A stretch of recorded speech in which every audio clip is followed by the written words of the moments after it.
پختہ ہو سکتا ہے۔ یقین کا پختہ ہونا اللہ کے فضل سے ہوتا ہے۔ یقین کی پختگی کو حالات کے مطابق جج نہ کرو، اسے حالات سے الگ رکھو۔ یہ نہ کہنا کہ یہ کام ہو گیا، وہ کام ہو گیا۔ اگر سارے کام ختم ہو جائیں اور جب دنیا کی ضرورتیں نہیں رہیں گی، جب آپ کا آخری سانس ادا ہو رہا ہوگا، دنیاوی ضرورتیں ختم ہو رہی ہوں گی، اس وقت یقین کام آئے گا۔ تو آپ ابھی سے یقین کو اس انداز سے دیکھیں اور دنیاوی ضرورتیں ختم کر دیں۔ تو اگر یقین سے دنیاوی انداز کا سوال نہ کرو تو پھر یہ پختہ ہو جائے گا۔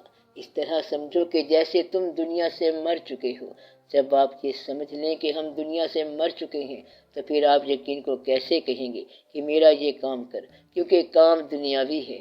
تو دنیاوی آرزوئیں، دنیاوی شکست اور دنیاوی حاصل، دنیاوی محرومی، دنیاوی پیسہ اور دنیاوی غریبی، ان سب کو چھوڑ دو۔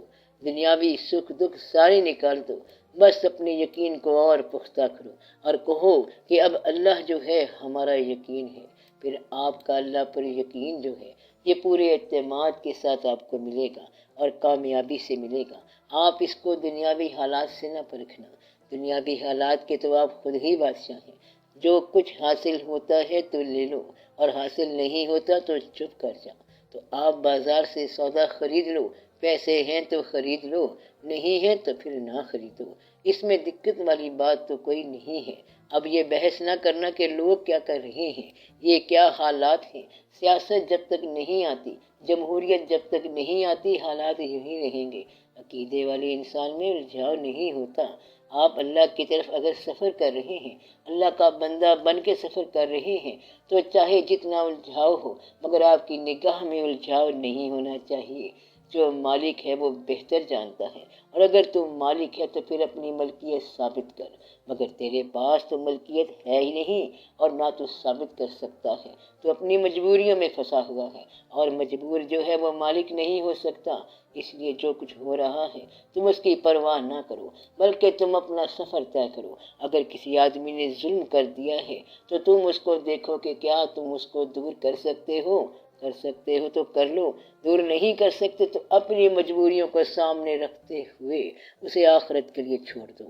محاسبے کے دو طریقے ہیں، اللہ نے بتائے ہیں۔ ایک تو یہ کہ کچھ لوگوں کا یہاں محاسبہ ہو جاتا ہے اور باقی لوگوں کے لیے اللہ نے فرمایا ہے کہ اس کا محاسبہ وہاں ہوگا۔ اورنگزیب نے کسی درویش کا سر قلم کروا دیا تھا۔ درویش نے غصے میں اپنا سر آپ اٹھا لیا، ہاتھ میں سر لے کر شاہی مسجد دہلی کی سیڑھیاں چڑھنے لگ گیا اور پکارنے لگا، انصاف، انصاف۔ اس کے پیر صاحب نے کہا، جو انصاف تو مانگ رہا ہے اس کے لیے اللہ نے ایک الگ دن مقرر کر رکھا ہے، ایک اسپیشل دن، اس کا نام قیامت ہے۔ تو آج کیسے انصاف مانگ سکتا ہے؟ تو یہ انصاف جو تو مانگ رہا ہے یہ قیامت کو ہونا ہے۔ اللہ نے کچھ لوگوں کو پیسہ دے کے آزمایا اور کچھ کو غریبی دے کے آزمایا۔ جس طرح اس کے لیے پیسہ الجھن ہے اسی طرح تیرے لیے غریبی الجھن ہے۔ تو غریبی کو اگر قبول کر لے تو تیرے لیے یہی دولت ہے۔ صرف پیسے کی بات نہیں ہے بلکہ ایمان کی بھی بات ہے۔ میں پہلے سے بار بار بتا رہا ہوں کہ رزق صرف یہی نہیں ہے کہ جیب میں پیسہ ہو، بلکہ رزق یہ بھی ہے کہ دل میں ایمان ہو، آنکھ میں بینائی ہو۔ آپ کا ایمان چمک جائے تو وہ بھی رزق ہے، مگر آپ ایک رزق یعنی پیسے کے پیچھے چلتے جا رہے ہیں کہ صرف یہی آپ کی ہر بیماری کا علاج ہے۔ مگر اللہ کو ماننے والا اللہ کو ہی مانتا جاتا ہے، وہ تکلیف میں اللہ کے اور قریب ہو جاتا ہے، دکھ میں اور قریب ہو جاتا ہے اور سکھ میں اور قریب ہو جاتا ہے۔ تو اللہ کو ماننے والے ہر حال میں اللہ کو ماننے والے ہیں اور وہ کبھی اللہ سے دور نہیں ہوتے، اور نہ ماننے والا نتیجہ نکالتا رہتا ہے کہ یہ کیا ہے وہ کیا ہے۔ تو اللہ کے راستے میں بحث نہیں ہے، بحث جو ہے یہ وسوسے کا نتیجہ ہے، اور وسوسہ جو ہے یہ یقین کی نفی ہے، اور وسوسہ اگر آیا تو سمجھو کہ شیطان آ گیا۔ اس لیے اپنے ایمان کو، یقین کو اس وسوسے سے بچانا ہے۔ اس کو بچانے کا پہلا طریقہ یہ ہے کہ اپنے یقین کو حالات سے بے نیاز کر دو اور یقین کا ایک ایسا گواہ بنا لو جس کا یقین آپ سے بہتر ہو، تو کسی اور کو ساتھ ملا لو۔ اس لیے مل کے سفر کرتے ہیں لوگ، کیونکہ اس سے یقین پختہ ہو جاتا ہے۔ اور آپ دعا کیا کرو کہ اللہ تعالیٰ آپ کا یقین پختہ کرے۔ یہ کہو کہ یا رب العالمین میرا یقین پختہ کر، درود شریف کثرت سے پڑھنا چاہیے، عقیدہ پختہ ہو جاتا ہے۔ عقیدے میں پیسہ اور فانی اشیاء نہ شامل کرنا، کیونکہ یہ تو جلنے والی چیزیں ہیں، جو چل جائیں گی۔ جو باقی رہنے والی اشیاء ہیں اور باقی رہنے والے اسما ہیں، ان کے ساتھ اگر آپ وابستہ ہو جائیں گے تب عقیدہ باقی رہے گا، اور اگر فانی ہونے والی چیزیں ملاؤ گے تو آپ کا عقیدہ بھی فنا ہو جائے گا۔ آپ کو پتہ ہونا چاہیے کہ فانی ہونے والی کیا چیزیں ہیں، یعنی فنا بقا کا پتہ ہونا چاہیے۔ مثلا یہ کہ یہ ٹیبل جو ہے یہ فانی ہے۔ اگر تم یہ کہو کہ میرا عقیدہ اس سے وابستہ ہے تو آخر کار عقیدہ ٹوٹ جائے گا، کیونکہ اس میز نے ٹوٹ جانا ہے۔ اور اگر آپ کا عقیدہ جو ہے ان لوگوں سے وابستہ ہے جو ہر زمانے میں باقی رہتے ہیں تو آپ کا عقیدہ پختہ ہو جائے گا۔ اگر آپ کا عقیدہ اس سے وابستہ ہے جو ہمیشہ رہتا ہے تو آپ کا عقیدہ پختہ ہے۔ عقیدے کو تبدیل ہونے والے حالات کی زد سے بچاؤ تو آپ کا عقیدہ پختہ ہوگا۔ اس لیے یہاں یقین قائم ہو جاتا ہے۔ یقین قائم کرنا اور اس کو محفوظ کرنا مشکل نہیں ہے۔ یقین کی حفاظت ہی اصل میں ایمان کی حفاظت ہے۔ یقین پیدا کر اے غافل کہ مغلوب گماں تو ہے۔ اگر کوئی سوال نہیں ہے تو پھر اب دعا کا وقت ہے۔ اب دعا یہ کرتا ہوں کہ اللہ تعالیٰ آپ کو اپنے ان محبوب لوگوں سے نسبت کا فیض دلائے جن پر اللہ تعالیٰ نے اپنی طرف سے عطا ہونے والے یقین کی دولتیں نازل فرمائی۔ آپ کا رابطہ ان بزرگوں سے کرائے۔ اللہ تعالیٰ آپ کو اس بے یقین دنیا کے اندر، اس بدلتی ہوئی دنیا کے اندر اپنے یقین کا چراغ جو ہے وہ جلتا ہوا رکھنے کی توفیق عطا فرمائے۔ اللہ تعالیٰ اپنی ذات پر آپ کے یقین کو محفوظ کرے اور آپ کی ذات پر آپ کے یقین کو محفوظ کرے۔ اللہ تعالیٰ نے آپ پر بڑی مہربانیاں کی ہیں۔ جہاں کافر پیدا ہو رہا ہے وہاں آپ کو مومن پیدا کیا، تو یہ پیدائشی طور پر اس زندگی میں آپ کے اوپر مہربانی ہے۔ وہ اللہ تعالیٰ جو چھپکلیاں بناتا ہے اس اللہ نے آپ کو انسان بنایا ہے، تو شکر ادا کرو۔ اور اللہ تعالیٰ نے آپ پر بڑی مہربانی کی ہے کہ جہاں کافروں کے لیے ایک عذاب مرتب ہو چکا ہے وہاں آپ کو مسلمان بنا کے اس عذاب سے بچا دیا، تو یہ اللہ کی بڑی مہربانی ہے۔ تو ان مہربانیوں کا شکر کیسے ادا کرنا ہے؟ آپ اللہ تعالیٰ کو ہر حال میں یقین کے ساتھ ماننا۔ اس لیے دیکھنا یہ ہے کہ آپ پر اللہ کی طرف سے آسانی کیا ہو رہی ہے۔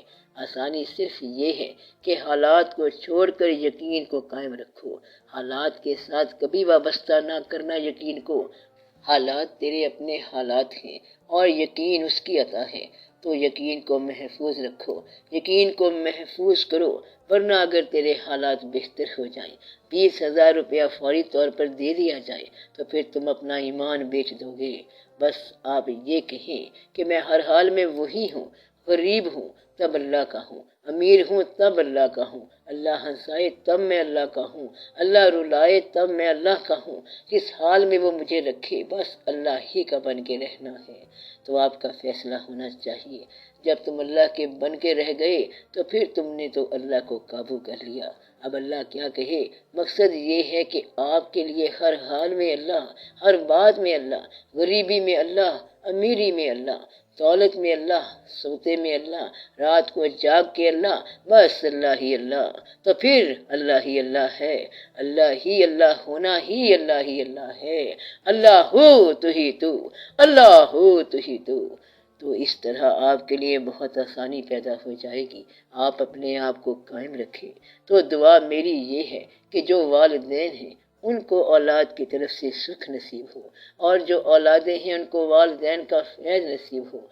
والدین کے لیے ضروری ہے کہ اولاد کے لیے دعا کریں کہ اللہ تعالیٰ ان کی اولاد کو آسانیاں عطا فرمائے۔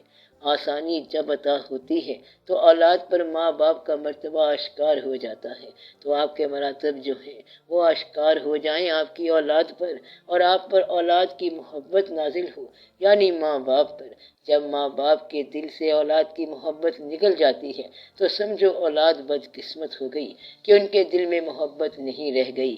اس لیے ماں باپ اولاد کو اس کے عمل سے جج نہ کریں، اگر اولاد کا عمل غلط ہے تو بھی اسے محبت دیتے جانا، اور بس دعا کرتے رہنا کہ یا رب العالمین ہماری اولاد کو آسان راستہ دے، ان پر مہربانی فرما، آمین یا رب العالمین۔